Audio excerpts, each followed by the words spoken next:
Ev bağlıdır. Bəlkə də yəni bəlkə oradan lapatkanı gətirəsən, evi açım, evə getmək istəyir, yazıq. Mən buradan nəyinəsə şvabranı gətir, şvabranı. Şvabranı gətir, tez şvabranı gətir, qapı. Hədə külək açır. Şvabranı gətir, açın qapını, tez.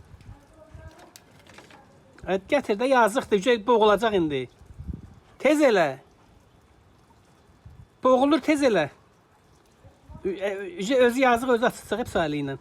Ama ona bak, evini tanıyır. Dayan, ver bırak şvabranı. Şvabra çatar, niye çatmır? Çatar da deyirəm. Yazıq görmürsən də gündədir. Evə getmək istəyir də, yəqin orada yer tapacaq özünə.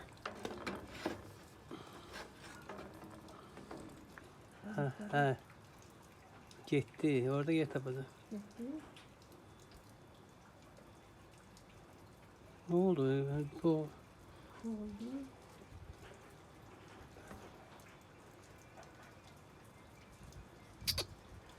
Kapı da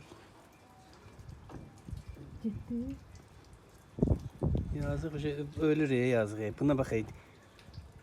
Pay atonla sən. Axır nə? Ona bax, ona bax. Pay atonla sən. Boğulur da.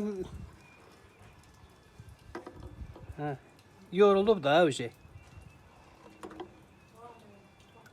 O